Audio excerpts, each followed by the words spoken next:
everyone. I'm Piet Levy, music writer at the Milwaukee Journal Sentinel. We're here on the last day of Summerfest 2025, weekend 2, with some of our great reviewers. We got Cal Roach, Ted Lookatch, Damon Joy. We're going to talk about the best and the worst of this second weekend. We're going to start with you, Cal. Cal, you had the amphitheater 2 nights, Lainey Wilson, the Killers, yep. And I think you really loved Lainey Wilson and the openers. I really did. From beginning to end, that was just top-notch entertainment.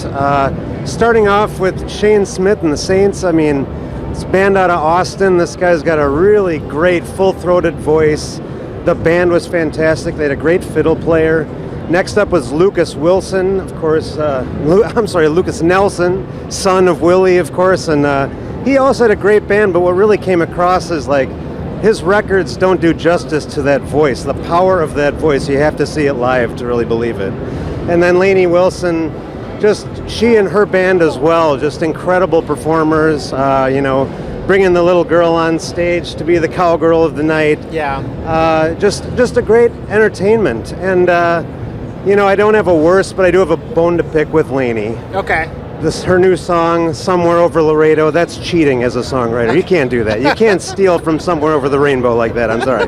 Just one word, 2 notes, yes, but I'm sorry. I got a caller on that. But otherwise, brilliant show. Oh, okay. Well, I'm glad you enjoyed the show besides that little gripe. Yeah. And we talked before we started filming. You mentioned that there wasn't anything that was really that bad that you saw. That wasn't the case, though, for Ted. Ted saw something he did not like at all, and also something you did like. What was the worst thing you saw and the best thing you saw this second weekend? Mike Skill representing the Romantics was kind of a weak sauce at best. Okay. I think he even stated it, which was kind of weird. He said, "This is the biggest show we played in quite a while." Okay. I thought, and and that kind of held up.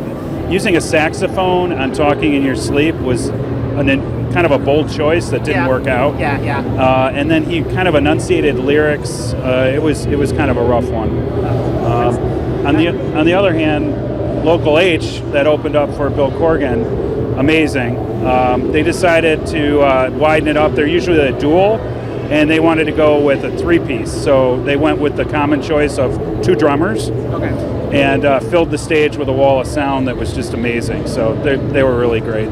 Yeah, we've literally been lucky in that Local H is in Chicago. They've come to Milwaukee tons of times, played all sorts of places, and they have a great Milwaukee crowd that really loves them, and they still deliver for that crowd. So great to hear that they delivered at Summerfest. Oh, it's wonderful. Awesome. Damon, what about you?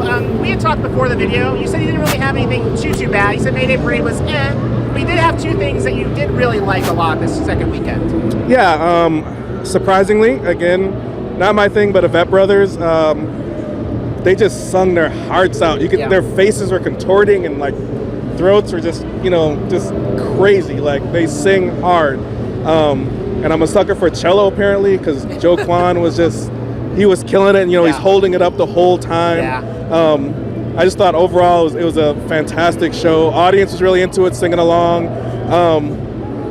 And folk, not my thing, but I really got into it. I really enjoyed it. Yeah, they're a really great live band. And what was another thing that you really loved this weekend?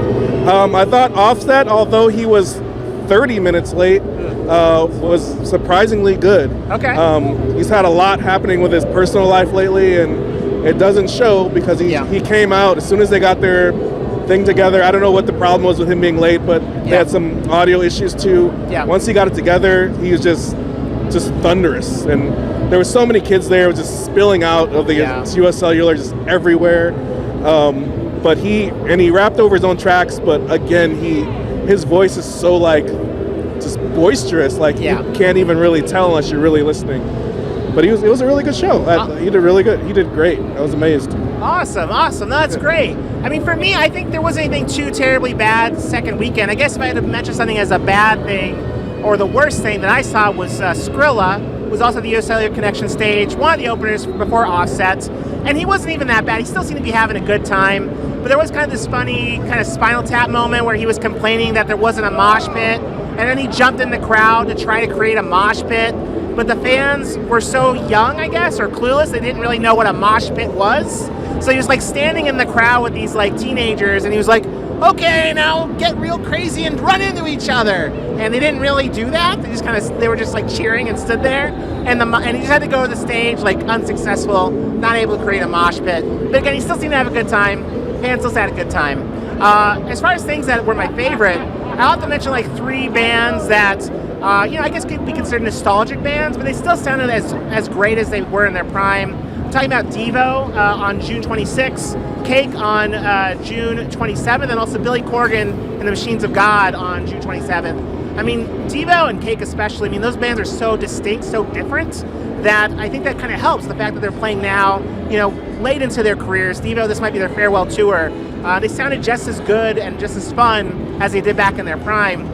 And Billy Corgan and the Machines of God, that's a new band technically, but it's basically like a Smashing Pumpkins band without 2 of the other Smashing Pumpkins. And the other players were really good, but Billy Corgan, I don't know if that guy's like actually a vampire, because the guy just does not seem like he's aged at all, and his voice sounds just as like ferocious, his guitar playing is just as intense. It's just amazing how that guy is just like, he's just an immoral rock god, and he was really, really good with this new band. So yeah, a lot of really good stuff we saw for Summerfest weekend 2. There's a lot more coming up though on the 3rd and final weekend.